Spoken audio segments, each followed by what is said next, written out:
Good morning students, how are you all. आज हम कक्षा दूसरी का पाठ तीसरा बया का घोंसला ध्यानपूर्वक पढ़ेंगे और इस घोंसले की जो भी विशेषता हैं उसे समझने की कोशिश करेंगे। सभी पक्षी अपने रहने के लिए घोंसले का निर्माण करते हैं। बया का घोंसला भी सभी पक्षियों लेकिन बया का जो घोंसला है वो सभी पक्षियों से अलग होता है। आज हम इसी पाठ में बया के घोंसले के बारे में पढ़ेंगे और समझने की कोशिश करेंगे कि वह किस तरह बनता है, उसकी बनावट कैसे होती है, इसे कब बनाया जाता है। तो हम ये सब विस्तार से जानने की कोशिश करेंगे। आपने बीन की शक्ल का पेड़ से लटके बया का घोंसला देखा होगा। बया का घोंसला बाकी चिड़ियों के घोंसले से काफ़ी अलग तरह का होता है। हाँ तो बच्चों, आपने देखा होगा कि कभी किसी पेड़ के ऊपर या किसी जंगले के ऊपर पक्षियों का घोंसला बना हुआ रहता है, जो एक कटोरी नुमा या बहुत एक टोकरी के आकार का बना होता है। लेकिन जो बया का घोंसला होता है वो उस घोंसले के जैसा नहीं होता। मई से बाकी चिड़ियों के घोंसले से बया का घोंसला अलग तरह का होता है। मई से सितंबर तक के समय में नर बया अपने घोंसला बनाने में व्यस्त रहता है। यानी कि महीने जो साल का जो महीना होता है मई से लेकर सितंबर तक, उसमें नर बया अपना घोंसला बनाने में काफ़ी व्यस्त रहता है, यानी वो काफ़ी बिजी रहता है उसमें। सुबह सूरज के उगने से लेकर शाम तक वह घोंसले के लिए सामग्री जुटाने में ही लगा रहता है। यानी कि सुबह से लेकर शाम तक वह घोंसले के लिए जो तिनका जो भी जो लगता है उसे जुटाने में लगा रहता है। जब घोंसला लगभग आधा बन जाता है, यानी कि जब घोंसला लगभग आधा बन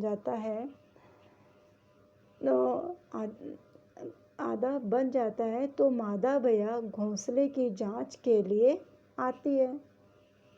यदि घोंसला उसे पसंद आ जाता है तो वह नर बया के साथ मिलकर उस घोंसले को पूरा बनाने में मदद करती है। यदि घोंसला उसकी पसंद का न हो तो वह उड़कर कहीं दूर चली जाती है। इसलिए बया के कई अधूरे बने घोंसले भी मिलते हैं।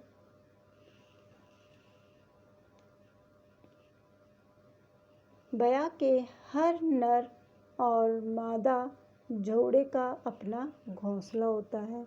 यानी कि जो बया का जो घोंसला, यानी कि नर और मादा जोड़े का अपना घोंसला होता है। इनका पूरा झुंड एक ही पेड़ पर एक साथ रहता है, इसलिए एक ही पेड़ पर पूरा झुंड घोंसला बनाता है। नर बया जब घोंसला बनाता है तो पहले पत्तियों को उस डंडे पर लपेटता है।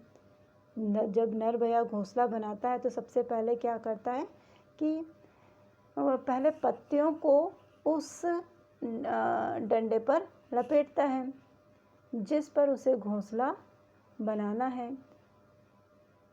इसके बाद वह तिनकों और पत्तियों को बहुत पतली पट्टियाँ छीलकर उन्हें बारीकी से बुनकर घोंसला बनाता है। घोंसले के अंदर बड़ी कारीगरी से एक छोटी सी दीवार बुनता है। इसके बाद घोंसले के अंदर बारीकी से एक दीवार बनाता है छोटी सी, और घोंसले की पूरी ऊंचाई तक नहीं होती बुनता है। इस दीवार से घोंसले के अंदर दो भाग हो जाते हैं। इनमें से एक कटोरी की तरह होता है और मादा बया अपने अंडे इसे खाने में रखती है। मतलब आपने बया का जो घोंसला देखा होगा तो बीच में कटोरी नुमा लगता है, तो उसमें मादा बया जो होती है वो उसके अंदर अंडे रखती थी।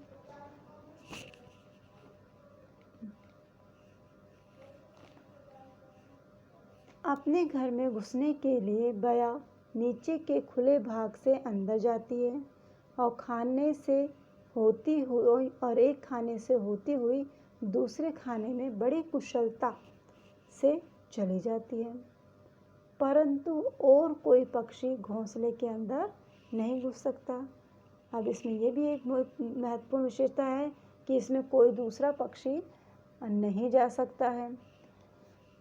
अगर घुस भी जाता है तो दूसरे खाने में रखे अंडों तक नहीं पहुंच सकता।